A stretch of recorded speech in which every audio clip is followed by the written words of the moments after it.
por favor nos grabe para con muchísimo gusto darle la bienvenida a nuestro compañero, a nuestro amigo, al queridísimo periodista y escritor Ricardo Sevilla, que ya no le pude mandar mensaje. Ricardo me iba a entregar unos libros por ahí, pero mire, lo digo públicamente, el viernes me quedé por ahí en el hospital con mi papá, salimos ya salí muy tarde el día siguiente y afortunadamente le dieron de alta, pero ya en el intercambio entre lo que me llegaba mi vuelo, etcétera, no hubo tiempo de respirar, pero regresaré muy pronto a México y allí tendré la oportunidad de poder platicar con mi amigo, de recibir atentamente sus regalos. Y aquí, bueno, pues públicamente te ofrezco una disculpa, querido Ricardo, que ya nos pudimos ver, pero el tiempo es lo que nos sobra, querido Ricardo. Te mando un abrazo, querido amigo. Abrazo recibido y plenamente correspondido, mi querido Toño, y no te preocupes, lo importante es la salud y ya todo lo demás viene de la mano. Y bueno, pues esos libritos ahí están esperando, no te preocupes, apenas haya una oportunidad y puedas estar aquí en las tierras patrias, nos vemos, platicamos, hablamos de esto y de aquello, y salud. Y pues aquí estamos, mi querido Toño, listos para hablar con datos duros. Mira, creo que tengo desacomodado aquí el cuello, me voy a poner aquí más o menos decente, porque si no la gente va a decir, ¿qué óvole, qué trazas son esas? Pero aquí estamos, mi querido Toño, listos para hablar con datos duros. Todo esto viene de la mano, Toño, todo esto viene de la mano, lo que está sucediendo en la Suprema Corte de Justicia de la Nación, lo que está sucediendo entre los disque periodistas, todo viene de la mano. Si nosotros nos ponemos, nos damos un tiempo, respiramos, ponemos un cafecito por aquí o por donde sea que usted trabaje y se da la tarea de investigar, una computadora, en su teléfono celular, en una biblioteca, yo le recomendaría una hemeroteca para que vea, se va a dar cuenta de que muchas cosas pasan. Fíjate que yo, Toño, no tengo ya revistas ni de Nexos, ni de Letras Libres, ni de Vuelta, ni de nada. Pero lo que sí tengo son muy buenos amigos a lo largo de muchísimo tiempo que he ido pues logrando en los medios en donde he trabajado. Y tengo muchos amigos también de a pie. Y un amigo me contactó, un amigo que trabajó en una imprenta en Iztapalapa que imprimía precisamente la revista Vuelta, que es el antecedente de Letras Libres, y me contó una historia muy interesante, pero ya si tú me dices, no la contamos, porque tiene que ver con la ética del periodismo, Toño. Me parece una excelente idea. Adelante, Ricardo. No, sí, por supuesto, eso es que siempre es importante que podamos conocer estas historias. Esto nos da contexto para poder exhibir y denunciar lo que pues consideramos es una afrenta en contra de la democracia, en contra de lo que estamos buscando hacia nuestra propia libertad. Sí, que adelante, por supuesto, querido Ricardo. Sí. Fíjate que Toño, público memorioso, el presidente López Obrador esta mañana habló sobre la ética del periodismo. Dijo, ya basta, hay que practicar un periodismo con ética, y desde hace tiempo nosotros lo hemos venido proponiendo. Y justamente con esa propuesta viene la denuncia. Hay personajes que no se toman esta labor, esta profesión, con seriedad. Hay muchos, lamentablemente. Hoy el chiste, el pastelazo, la premura y todo eso que hemos venido conversando y denunciando le han quitado protagonismo a la investigación, a los datos duros. Y fíjate nada más que el presidente López Obrador hacía este llamado, bueno, pues un periodismo lejano de los poderes. ¿A qué se refiere con los poderes? Y yo estoy de acuerdo, lejano del poder político. Sí, cuando un periodista dice, híjole, es que mi cuate, el político fulano de tal, el político que sea, híjole, ya es de pensarse. ¿O qué piensa usted, por ejemplo, de la amistad entre Ciro Gómez Leiva y Manlio Fabio Beltrones, por ejemplo, ¿no? ¿Qué pensaría usted de la amistad entre Claudio X González y Amparo Casar? Amparo Casar, que escribe en el Excelsior y que dice que es periodista. ¿Qué pensaría de todo eso? Bueno, se lo dejo a su consideración. Desde mi punto de vista, hay que estar lejanos, como propone el presidente López Obrador, de los poderes mediáticos que vienen de la mano de los poderes corporativos, lejos del poder económico, lejos del poder político, y hay que estar cercanos. Yo estoy completamente de acuerdo, Toño, cercanos a la sociedad, cercanos a la gente, cercanos al pueblo. Y estos disque intelectuales que se desgarran las vestiduras, hoy Enrique Krause, Héctor Aguilar Camín, vienen de una larga y añeja tradición de conservadores que se presumieron liberales, pero que han recibido recursos millonarios, Toño. Te cuento lo más breve que sea posible, porque sé que viene mucha gente a participar acá, pero Octavio Paz y Enrique Krause recibían recursos millonarios del Estado y servían a los intereses de empresas particulares. Se lo digo con datos duros. Desde el comienzo, la empresa de comunicaciones Orbitales, mejor conocida como ECO, propiedad de Televisa, recibió un impulso de difusión de parte de Octavio Paz y su grupo de intelectuales. ECO, que fracasó, que era un canal, no sé si usted lo recordará, de temática informativa, era propiedad de Televisa y le pagaba publicidad a la revista de Octavio Paz.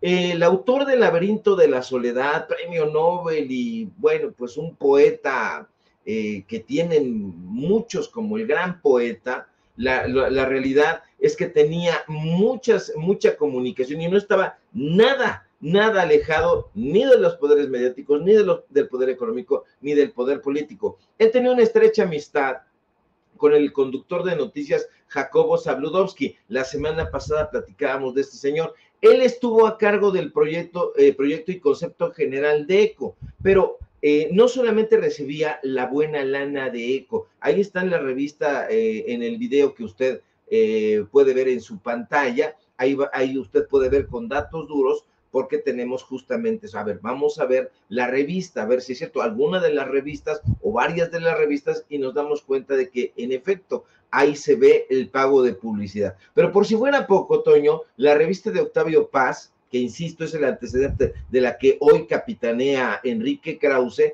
también recibía contratos millonarios de compañías de bebidas alcohólicas, como Casa Pedro Domecq, como Bacardí, que desde entonces, hay que recordarlo, ya tenía la destilería de ron más grande del mundo, está en Cataño, allá en Puerto Rico. Pero los recursos de Octavio Paz y Enrique Krause, porque finalmente, pues ellos como empresa pueden buscar la publicidad donde sea, lo cierto es que buscaban los recursos esencialmente no solo de la iniciativa privada. La revista de Octavio Paz también recibía publicidad del Estado y de estas asociaciones civiles que existían desde entonces. Había un llamado Centro Cultural de Arte Contemporáneo, cuya sede, usted lo recordará si tiene ya una edad más o menos como la mía, estaba ubicado en la esquina de Campos Elíseos y Jorge Eliot, en la exclusiva zona de Polanco, aquí en la Ciudad de México. Ellos tenían un museo y el recinto, que desde sus comienzos fue ideado por la empresa Televisa y asesorado por los intelectuales que gravitaban alrededor de Octavio Paz, fue pensado, insisto, desde el comienzo, para recibir donativos deducibles de impuestos sobre la renta. Para eso, ellos tenían los contactos necesarios en la Secretaría de Hacienda y Crédito Público para poder ser donatarias autorizadas. Ahora, originalmente, usted se acordará, el Centro Cultural Arte Contemporáneo, que le daba publicidad a la revista donde Enrique Krause era el secretario, albergó el centro de prensa durante el Campeonato de Fútbol México 86. Ahí fue un negocio redondo para la prensa internacional con la cual tenía contacto Televisa. Pero ellos dijeron, ¿qué vamos a hacer al término de todo eso? Cuando termina el Campeonato de Fútbol México 86, el Mundial, pues, Emilio Azcárraga Milmo, a través de la Fundación Cultural Televisa ACE, ordenó darle uso como museo y centro cultural. El recinto, ya bajo esa modalidad y con el fin también de recibir recursos económicos millonarios, fue inaugurado el 30 de octubre de 1986 y continuó, Toño, como institución cultural hasta el fallecimiento de Azcárraga Milmo. Ahora, ellos no tenían, a diferencia del Tigre Azcárraga, que se rodeaba de ciertos intelectuales muy polémicos, desde luego muy bien titiriteados por el dinero, pero tenía el contacto con los intelectuales y con los periodistas. Esta nueva generación de empresarios dijo, yo no quiero saber nada de eso, y el museo fue clausurado a finales de septiembre de 1998. Si usted lo busca, no lo va a encontrar, porque en la actualidad el edificio ya no existe porque fue demolido. Ahora, los intelectuales que se presumían herederos de Octavio Paz, ¿sabe qué dijeron? Nada de nada, nada de nada. Estos que se presumen tan amantes del arte y la literatura y la pintura, la escultura, cuando desaparece este centro cultural, calladitos como momias, ni pío. Pero en la revista de Octavio Paz recibió lana y lana, recursos millonarios. Había una institución llamada CONAFE, que era el Consejo Nacional de Fomento Educativo. De eso nos podría hablar muy bien Marx Arriaga, porque ha estado metido ahora en toda esta nuevo proyecto de la escuela, nueva escuela mexicana. Pero fíjate, aunque siempre han presumido ser un grupo de intelectuales dedicados a promover el arte y la literatura, lo cierto es que por órdenes expresas de Enrique Krause, el Consejo de Redacción tenía la obligación de incluir en cada edición, como usted lo puede ver en ese video, porque ahí están las imágenes de los publireportajes, pues ellos vendían publireportajes de diferentes gobiernos de los estados. Uno de los gobiernos que financiaban a la empresa editorial Vuelta SADCB era el gobierno de Querétaro, ya conservador en aquella época, como lo sigue siendo hoy, lamentablemente. Ahora, hay que recordarle al público que nos ve y que nos escucha que Demontre es un publireportaje. Esto, público memorioso, es una pieza publicitaria que presenta el mensaje del anunciante desde un punto de vista editorial. Ellos pretenden dar la apariencia de que la noticia prima por encima de cualquier otro interés, pero no es así. Es una mentira, es una pieza redactada para lucimiento del gobierno que paga. Ahora, ¿quién fue uno de los grandes benefactores, Toño, de Vuelta Letras Libres? Ya las dos publicaciones, el Consejo Nacional para la Cultura y las Artes. Hoy a mucha gente a lo mejor dice, ya, ¿qué es eso? Pues bueno, era el famoso Conaculta, ya se extinguió, dio paso a la Secretaría de Cultura, pero fue uno de los grandes benefactores del grupo encabezado por Octavio Paz.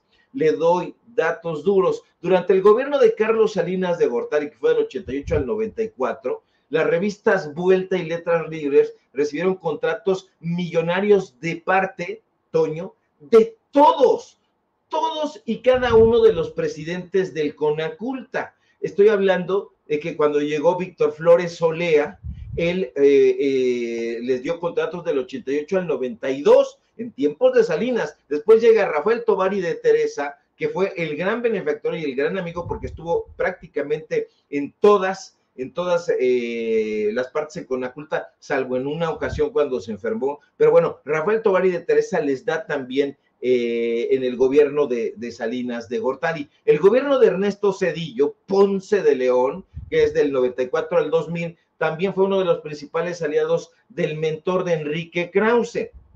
Cabe recordar que Zedillo vuelve a nombrar al frente de Conaculta a Rafael Tovari de Teresa. Rafael Tovari de Teresa, a lo mejor a mucha gente hoy ya no le dice nada, pero Tovari de Teresa era el yerno de José López Portillo, el expresidente priista de México, aquel que se gritaba vehementemente, decía, voy a defender el peso como un perro, le apodaban el perro, y que vivía en la colina del perro. Bueno, Rafael Tovari de Teresa en épocas de Zedillo también les da su buena lana. Tras la muerte de Octavio Paz, Enrique Krause corre a abrazar, a hacer una alianza con Héctor Aguilar Camín, que no le caía nada bien a Octavio Paz, por cierto, y juntos Aguilar Camín y Krause reciben de parte del gobierno de Vicente Fox de 2000 a 2006 recursos millonarios de Conaculta a través de la entonces directora, no era directora, presidenta, Sari Bermúdez. Ella estuvo prácticamente durante todo el sexenio de Vicente Fox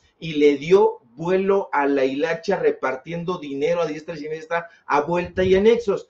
Felipe Calderón, Enrique Peña Nieto, que vinieron después de Fox, también le metieron recursos millonarios a estas revistas.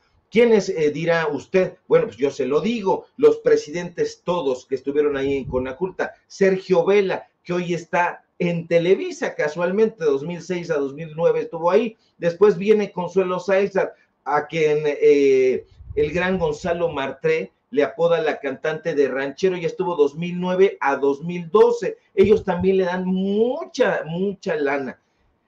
No, después viene en la última etapa del Conaculta nuevamente Rafael Tobar y de Teresa. Entonces, una cantidad de dinero, mi querido Toño, público memorioso, que no solamente fue recibida de letras libres, de vuelta, sino siempre recibieron una buena lana. Hay que recordar que la revista, hay una revista que es el antecedente de Letras Libres y de Vuelta, se llamaba Plural, la funda Octavio Paz, emana de Excelsior y se financia también a través de instituciones culturales y del Estado. Entonces, es una historia que el presidente López Obrador ha querido contar de una manera rápida, porque, pues bueno, en las mañaneras él tiene muchísimas otras funciones, como es informar de lo que está haciendo su gobierno, pero esta es una historia que se tiene que conocer porque no se puede permitir que vuelvan ese tipo de personajes a ordeñar al erario. Eso es justamente lo que quieren. No son los grandes historiadores, ni los grandes periodistas, y mucho menos los grandes artistas que pretenden ser. Son simple y sencillamente unas rémoras que lograron vivir durante muchísimos años y no han querido retirarse con decoro, sino continúan ahí de una manera ofensiva. Ya no los quieren prácticamente en ningún lado, Toño. Ahora Leo Zuckerman, que es amigo de Héctor Aguilar Camín, yo no me imagino cómo ha de haber estado aquello, pero le dan una patada en la cola a Aguilar Camín en Televisa, y Leo Zuckerman es el que se lo tiene que anunciar. Entonces, hay problemas, yo creo que ahí en el paraíso, justamente porque estos chayoteros miserables, pues están peleándose como cánidos rabiosos los últimos despojos que ha dejado el neoliberalismo. Ahí les van a seguir pagando, pero hasta que les colmen el plato. No veo yo lejano el momento en que la hora de opinar se termine y Leo Zuckerman salga de ese medio de comunicación. Y sabe una cosa, no tiene nada que ver con una orden de Palacio Nacional, no tiene nada que ver con tratar de inhibir la libertad de expresión, la censura y todas estas bobadas que dice Denise Merker. Tiene que ver con otra cosa, la renovación del periodismo, y esa ya no es que esté urja y que se deba dar, Toño, no, esa ya se está dando a pesar de estos andrajosos de la pluma. Es que yo nunca he sabido, querido Ricardo, querido público consentidor, cuál es el foco, cuál es el público de la revista Letras Libres, de la revista Nexos, quién verdaderamente dice, ay, o se suscribe, ¿no? Además de estas suscripciones que existían gubernamentales, quién verdaderamente decía, querida o querido, vamos a pagar nuestra suscripción anual de la revista Nexos porque vaya que me interesan las plumas que ahí colaboran. O no, de verdad no recuerdo yo de ninguna forma haber escuchado a alguien decir, ya salió la nueva edición de la revista Letras Libres, corro a mi puesto de revistas a checarlo, o citarlo siquiera, ¿no? Pero a lo mejor soy yo un ignorante, un ignaro, querido Ricardo. La verdad es que como periodista sé perfectamente cómo se da precisamente la popularidad en una publicación, cómo es que pues hay obviamente público para todo. Pero en el caso de esas dos publicaciones y en el caso pues de otro tipo de empresas culturales como las que nos estás detallando, siempre hubo mucho, en mi opinión, cuestionamiento al respecto. Hubo pues esa falta de genialidad, querido Ricardo. Luego pedí al equipo que nos ayude para ahondar un poco más en esto. Creo que lo que nos estás planteando en estos momentos, lo que estás exhibiendo con palitos y bolitas, con datos duros, simple y sencillamente viene a sustentar la teoría nueva esta del mediocre privilegiado. Estamos hablando efectivamente por un lado, pseudointelectuales que fueron impuestos a la mala en los medios de comunicación corporativos o en los medios de comunicación masiva por parte de políticos de la talla de hasta presidentes, pero que carecen de cualquier tipo de creatividad, de genialidad, de fuerza académica, si lo quieres ver así, o de simple y sencillamente de fuerza literaria, y que pues se salieron con la suya en una especie de fraude, ¿no? El fraude de que, en primer lugar, nos los imponen como si fueran los grandes intelectuales de México. En segundo lugar, obtienen ganancias en sus revistas única y exclusivamente porque esas revistas o esos medios son comprados por el mismo gobierno con nuestro dinero, dinero de nuestros impuestos. O sea, en estricto sentido estamos hablando de un gran fraude en cuanto a lo intelectual, y pues hoy, híjole, estamos viendo a esos sujetos que están dejando los medios de comunicación corporativos y lo que tú quieras, pero ellos se siguen detentando como los grandes intelectuales de México. Tenemos a un Aguilar Camín que, como bien mencionas, que se lo lleva a la chingada, ofendiendo al pueblo, asegurando que él está bien, que el pueblo está equivocado, pero que su diagnóstico es el correcto. Y mira, aquí sí tengo que oponerme a lo que en algún momento nos planteaste tú y el mismo presidente López Obrador. Mucha gente piensa que Aguilar Camín tiene cierta genialidad, ha tenido de alguna otra forma un papel destacado al hablar de la literatura. Yo no lo creo, ¿no? Yo creo que es un pobre payaso ahí, ¿no? Y qué bueno que esté dejando ya los micrófonos y las plumas. Pero esa es mi opinión, querido Ricardo.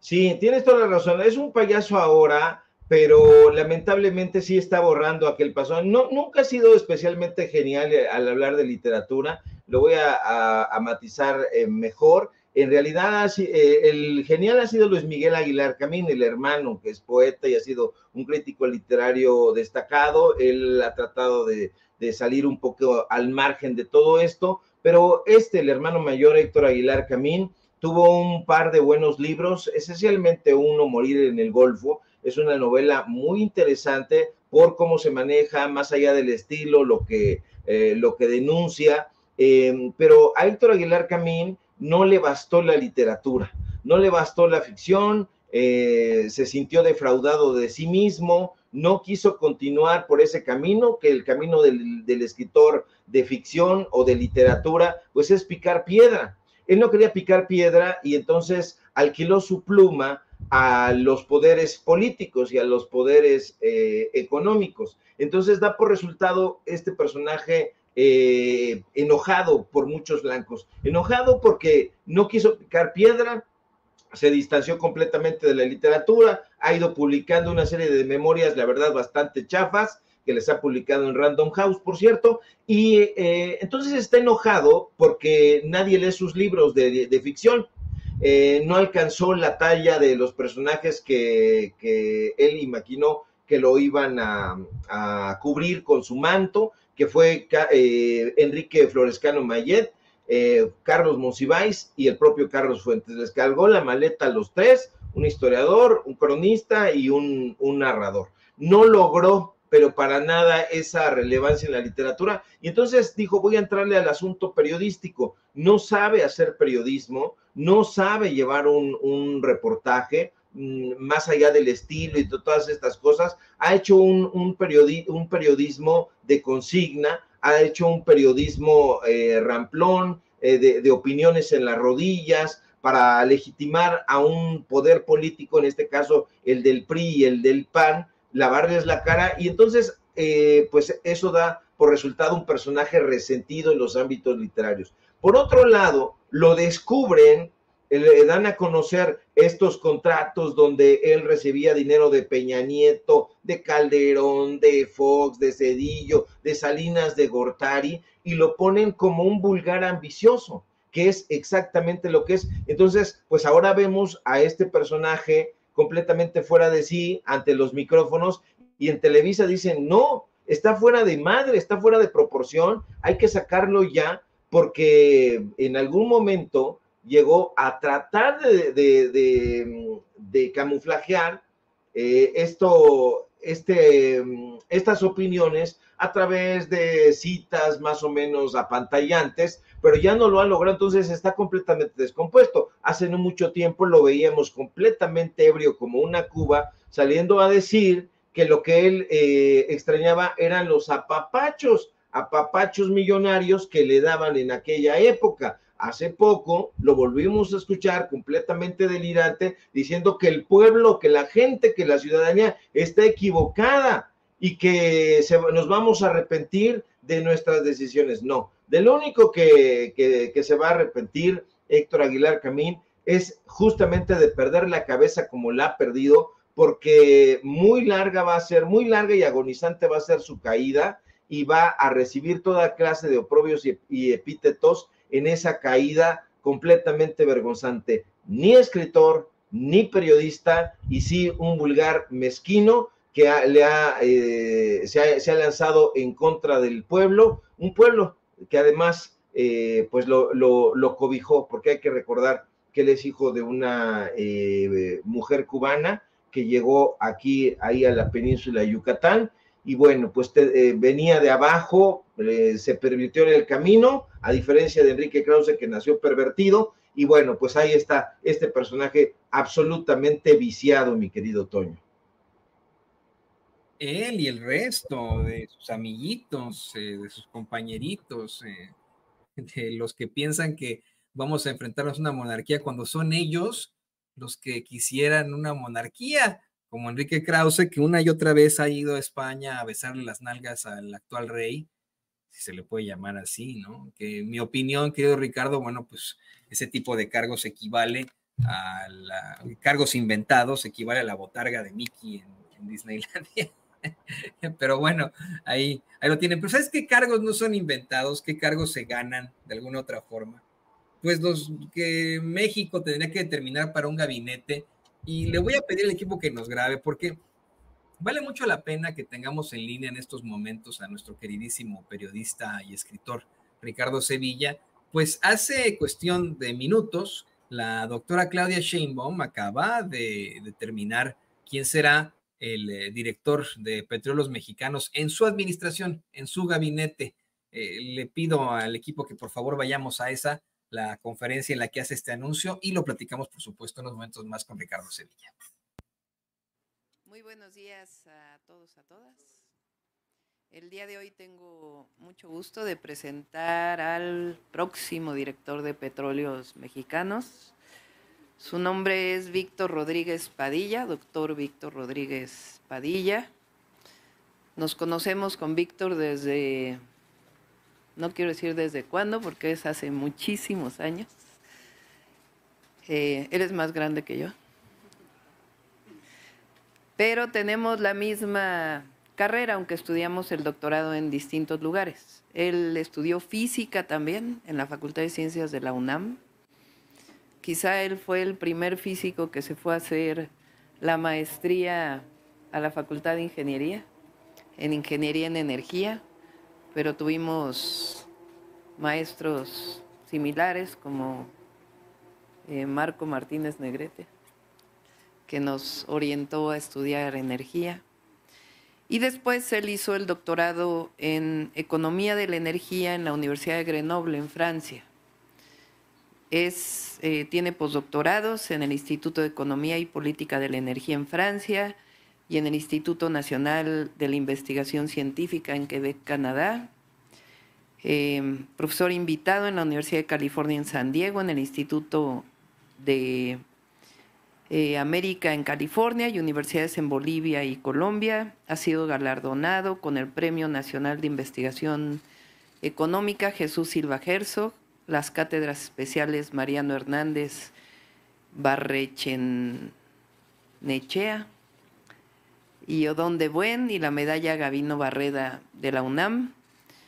Es actualmente profesor del posgrado de Ingeniería en la UNAM y miembro nacional del Sistema Nacional de Investigadores.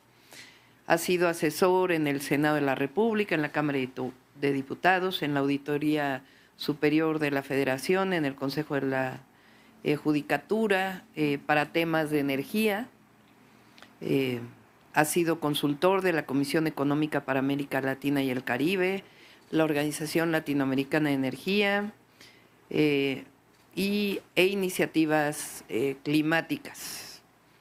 Es miembro fundador de una organización que hace tiempo estuve yo también, que se llama Observatorio Ciudadano de la Energía, que siempre luchamos por la defensa de los organismos públicos, de Pemex, de CFE, en contra de la privatización. Es experto en economía y política de la energía, organización y regulación de las industrias de la energía, contratos, régimen fiscal, seguridad energética, transición energética, petróleo, gas natural, electricidad, sobre integración energética en América del Norte. Él desde el primer Tratado de Libre Comercio defendió la soberanía energética de nuestro país. Tiene 42 años de experiencia en el sector energético y, por supuesto, ha sido defensor de las empresas energéticas de la nación, de la soberanía energética. Tiene diversos artículos, libros publicados sobre estos temas. A ver, Pau, si le pones los dos artículos. Escribimos juntos varios artículos académicos y artículos de opinión, particularmente en La Jornada, en los 90. Es un artículo, por ejemplo, este es 2009, Política Mexicana e Indicadores de Sustentabilidad.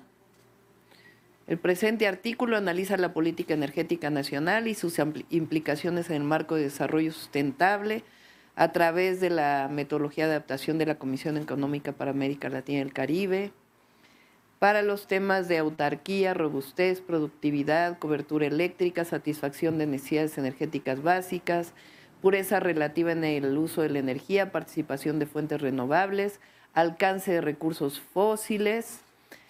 E hicimos entonces un análisis de la política energética mexicana del 97 al 2006. Y por ahí hay un artículo del 99 en el periódico La Jornada que escribimos juntos. El colmo de la política energética sedillista, entre otros muchos artículos que escribimos juntos. Así que Víctor conoce Pemex, además, recientemente estuvo de asesor de Lauritzel Castillo como consejera de Pemex, y pues es un gusto que haya aceptado dejar la academia y ayudarnos en Pemex. Te voy a dar la palabra, Víctor. Muchas gracias. Y obviamente nos acompaña Luz Helena González, secretaria de Energía.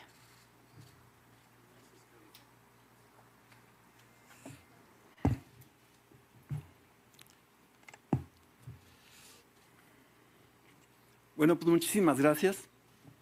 Buenos días a todas y a todos. Quiero agradecer a la presidenta electa, la doctora Claudia Sheinbaum Pardo, por la gran oportunidad que me ha dado para participar en su equipo de gobierno, específicamente en Petróleos Mexicanos, la empresa más grande del país y sobre todo la empresa de todas y todos los mexicanos. Es un honor, un reto y una gran responsabilidad que acepto con alegría, entusiasmo y ánimo emprendedor. No voy solo. En los días que vienen estaré integrando un equipo de profesionales brillantes con vastos conocimientos, experiencia y convicción nacionalista. En esta parte trabajaremos muy de cerca con la maestra Luz Helena González, que es la secretaria de Energía, la cabeza del sector, mi autoridad, porque Pemex no se manda solo, que también ha depositado en mí su confianza. Gracias. Y la coordinación con el secretario Rogelio Ramírez de la O va a ser fundamental para estabilizar la situación financiera y financiar los proyectos del futuro. Y aquí quisiera hacer un paréntesis importante. A ver, ¿qué hemos hecho en los últimos 6 años? En los últimos 6 años ha sido un periodo muy importante en la historia de este país porque hemos rescatado a Petróleos Mexicanos. Petróleos Mexicanos quedó deshecho con las políticas neoliberales que se hicieron durante todo ese periodo de 6 sexenios. Nos entregaron una empresa devastada, una empresa en ruinas, con una refinerías cayéndose a pedazos que afortunadamente se han restituido y estamos en procesos de aumentar su capacidad. Ya ven lo que hemos logrado, de mejorar el Sistema Nacional de Refinación. Hemos limitado las importaciones, estamos cerca de llegar a la autosuficiencia y ha sido un esfuerzo muy importante en términos de rescate de esa empresa que tanto le ha dado a los mexicanos, que es denostada en los medios de comunicación y sin embargo ha sido una empresa que le ha dado tanto a México. Cuando ustedes ven los indicadores, cuando ven la historia de lo que le ha dado a México, esta empresa es enorme. Ninguna empresa en el mundo ha sido tan importante para un país como Petróleos Mexicanos. Y los números, los datos duros así lo dicen. Por otra parte, no solamente ha sido el rescate en la refinación, estamos aumentando la producción de combustibles cada vez más limpios.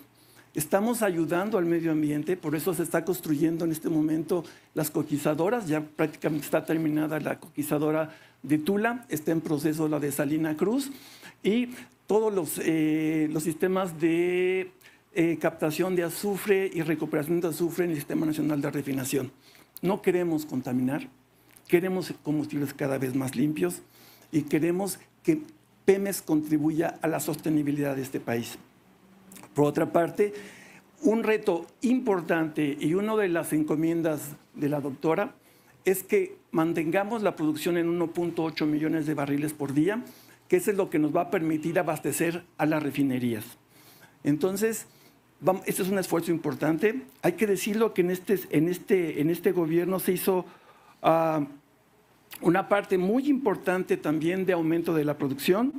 La producción venía cayendo por madurez geológica, efectivamente, pero también por falta de inversión, descuido, negligencia y también plan con maña para poder privatizar la empresa. Hemos logrado en este sexenio aumentar la producción de 1.642, 1.6 barriles por día a 1.8 barriles por día. Eso es que hay que reconocerlo. Hemos logrado no solamente estabilizar la producción, sino aumentarla. Otro logro importante es la disminución de la deuda. Acuérdense que Zedillo endeudó a la compañía con más de 50,000 millones de dólares. ¿Dónde está ese dinero? Desapareció. Desapareció, se fue en el régimen fiscal. Pemex era obligado a endeudarse para pagar los impuestos durante ese periodo. Llegó a pagar hasta más del 70% de los ingresos de Pemex Exploración y Producción, uno de los regímenes fiscales más agresivos que hubo en el mundo. Y a través de ese régimen fiscal, ¿cómo se vació la empresa?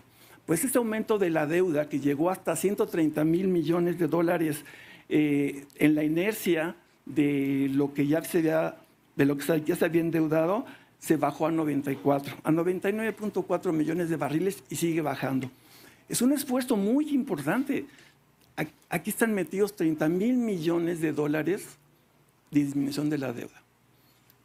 Ese dinero nos hubiera muy bien servido para otras cosas. Tuvimos que pagar. Este gobierno ha sido un gobierno responsable, ha pagado puntualmente los compromisos de la deuda y lo seguirá haciendo. Por otra parte, es importante destacar el Pemex del futuro. ¿Qué vamos a hacer? Sobre la base de que estamos en el balance energético nacional, si ustedes checan los datos de la Secretaría de Energía, el 88.8% del consumo de energía en el país es energía fósil. Fundamentalmente gas, que es el principal energético que consume el país, y petróleo. Nosotros necesitamos mantener la base de alimentación de la economía en energía, y esa base siguiendo petróleo y gas, mientras hacemos la transición energética. Todo lo que venga aumento de la demanda de energía va a ser renovable. Vamos a hacer un esfuerzo mayúsculo, grande, en desarrollar las fuentes renovables de energía, todas las que podamos hacerlos, y Pemex va a jugar un papel fundamental. Pemex no se va a limitar a hacer petróleo, gas, condensados y lo que siempre ha hecho. No, ahora vamos a hacer proyectos nuevos. Vamos a tener asociaciones con la sociedad, con las universidades, con los empresarios para hacer los proyectos del futuro.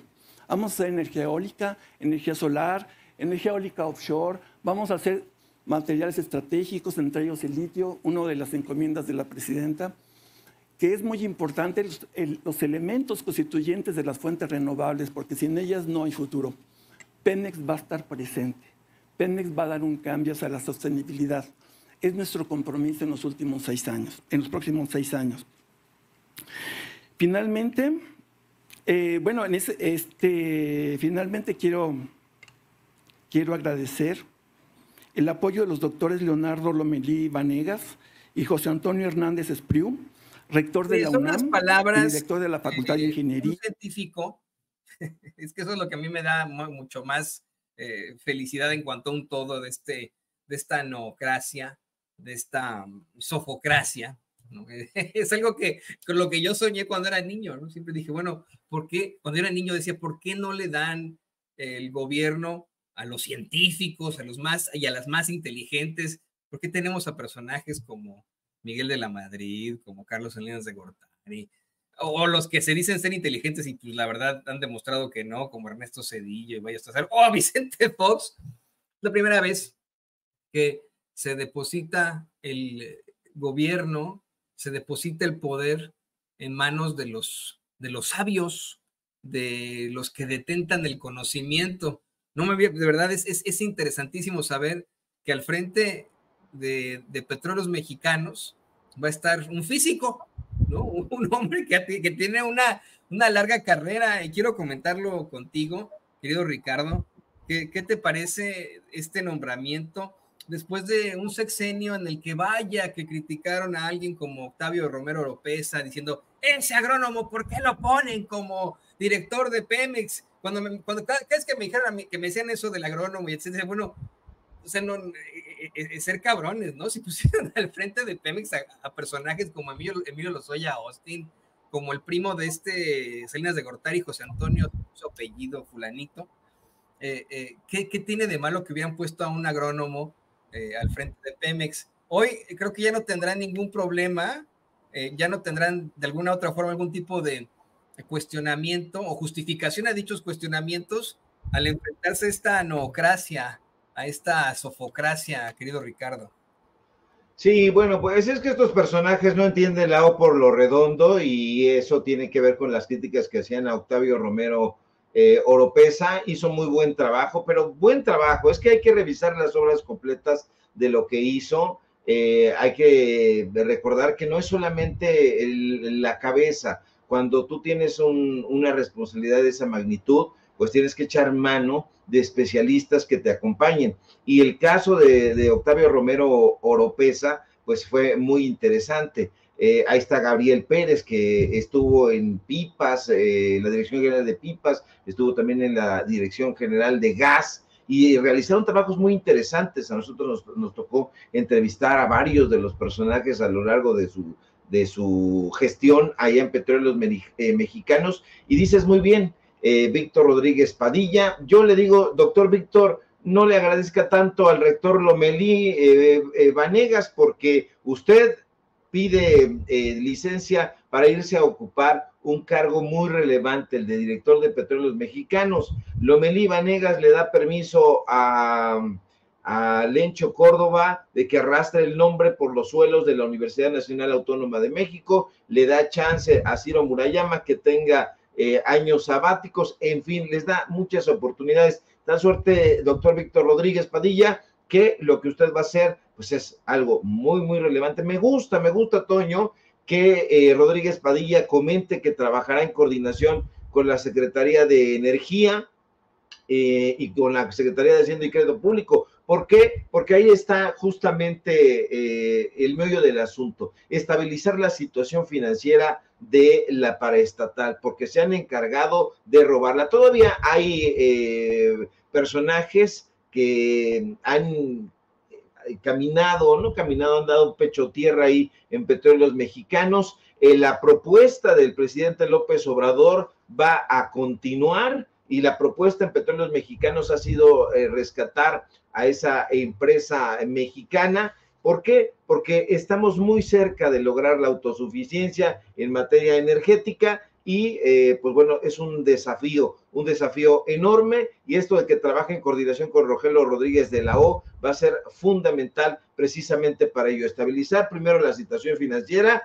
para financiar los proyectos del futuro, que ya no haya posibilidades de que Amparo Casar siga metiéndole la uña ahí y dándose la vida que tiene, pues extrayendo recursos. Ahí le habían quitado la pensión inmerecida que tiene, ya se la volvieron a dar. En fin, hay mucho trabajo que viene por delante. Se trata de seguir o de continuar rescatando a Petróleos Mexicanos, que en efecto, como dice quien será el nuevo titular de la paraestatal, quedó hecho añicos con las políticas neoliberales de los últimos sexenios. Así que vienen muchos proyectos que Víctor Rodríguez Padilla plantea.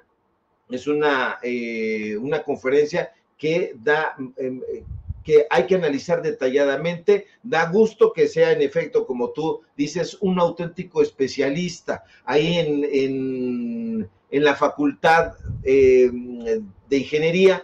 Tiene pues líneas de investigación muy interesantes. Está la energía y desarrollo, es especialista en política y planeación energética, y bueno, pues también conoce muy bien el tema de la regulación de las industrias energéticas. Y bueno, algo que me pareció muy relevante, es especialista en régimen fiscal de los hidrocarburos. No le van a poder ver la cara al próximo titular de Petróleos Mexicanos, así que una vez más, un acierto de la doctora Claudia Sheinbaum, mi querido Toño. Sí, exactamente, un acierto de la doctora, otro científico como ella, y bueno, de ahí cómo oponerse, ¿no? Ya veremos de qué cuero salen más correas, como dirán en mi pueblo. Para cerrar, querido Ricardo, le pido al equipo que nos grabe, traes otro tema que está durísimo. Nos aseguras que la oficial o el oficial mayor, me parece que es la oficial mayor de Norma Piña, la que da los contratos en la corte, es amiga de Germán Martínez Cázares. ¿Cómo está eso? Cuéntanos. Claro que sí, mi querido Toño. Yo no paro con los datos duros, y fíjate que desde la semana pasada me llamó muchísimo la atención porque recordaba su nombre y su fotografía y su ponencia. Ella se llama Dimna Gisela Morales González. Al estar haciendo estos reportajes que le hemos venido presentando aquí en Sin Censura, nos dimos cuenta de que ella es la que firma. Uno de los personajes que firman, quizá uno de los personajes más importantes, es Dimna Gisela Morales González. Ella es la oficial mayor de la Suprema Corte de Justicia de la Nación. Es gente de Norma Piña, mi querido Toño, pero lo que muy poca gente sabe es que la oficial mayor de la Suprema Corte de Justicia, la que fue a defender las millonadas que dilapidaban los ministros y ministras de la Suprema Corte de Justicia de la Nación, usted la recordará porque se puso, pero de parada de uñas, pues está vinculada al Partido Acción Nacional. Y le digo más, es gente de Germán Martínez Cázares. ¿Cómo cree, Sevilla? Sí, es gente de Germán Martínez Cázares. Martínez Cázares, por cierto, amigo de Krause, es amigo y defensor de la ministra presidenta de la Suprema Corte de Justicia, Norma Piña.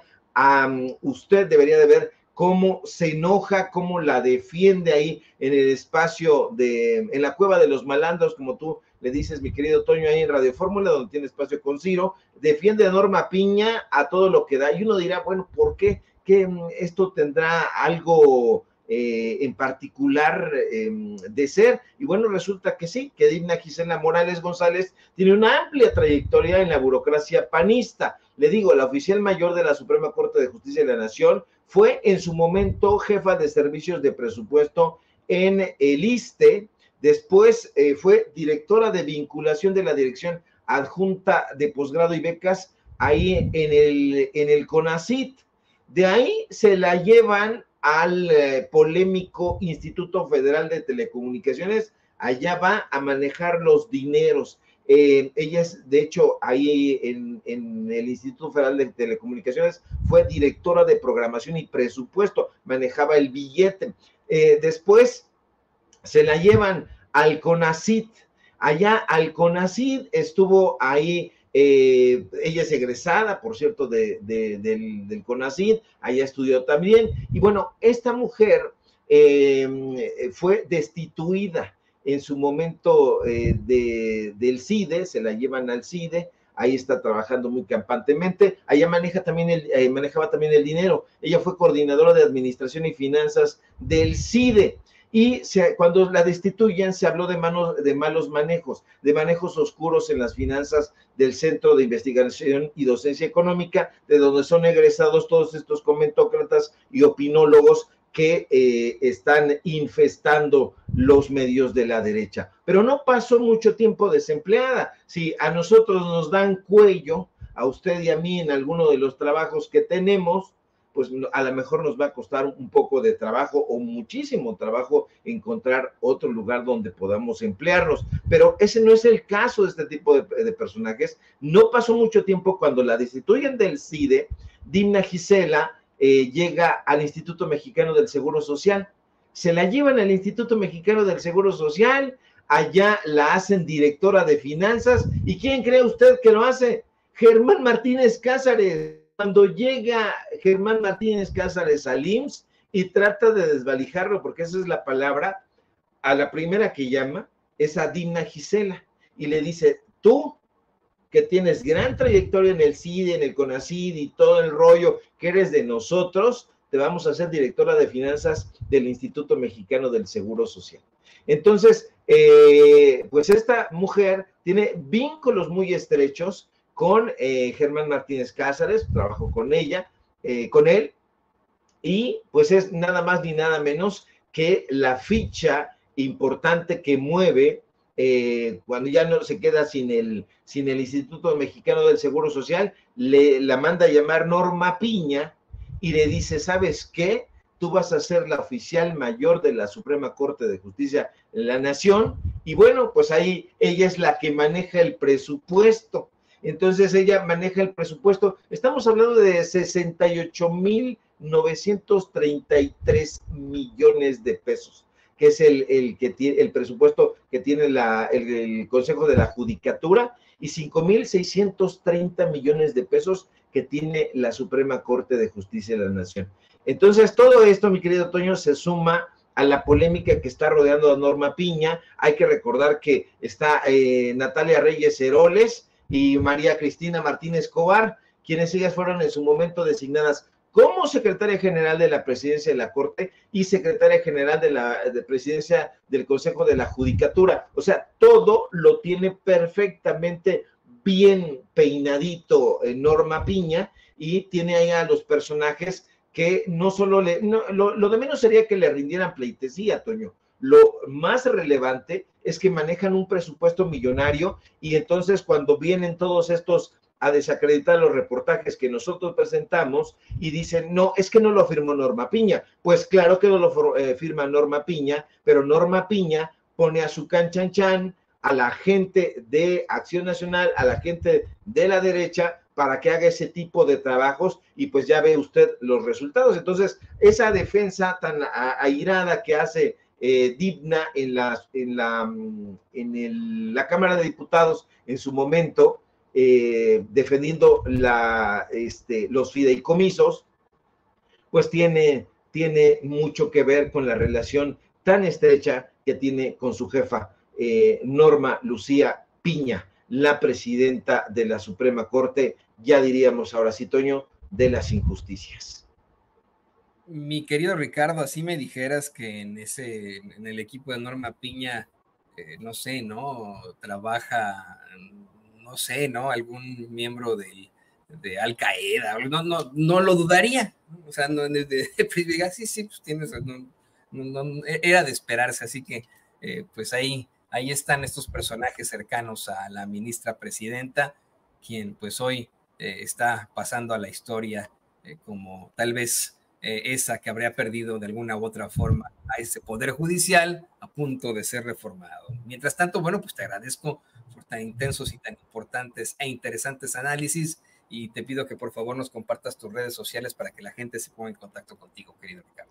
Nada que agradecer, mi querido Toño, público memorioso. Aquí estamos para informar Síganos, por favor, en nuestras redes sociales para que continuemos dándole fuerte a la información dura en X, @SevillaCrítico, en Facebook, Ricardo Sevilla, y nada más. Síganme, por favor, en paralelo24.mx, en los datos duros. Hoy tenemos informativo en punto de las 9 de la noche y, por supuesto, aquí en La Familia Sin Censura, donde somos orgullosamente miembros. Y bueno, pues ya nos vamos corriendo a hacer algún documental que vale muchísimo la pena, porque pues nosotros lo que tenemos que hacer, Toño, es no periclitar, seguir informando, aunque no esté de moda el periodismo de investigación, lo vamos a poner de moda y veo con muchísimo gusto que aunque hay un puñado, poquitos colegas que están investigándole por ahí, todavía van a seguir los datos duros. Acaba usted de escuchar al nuevo titular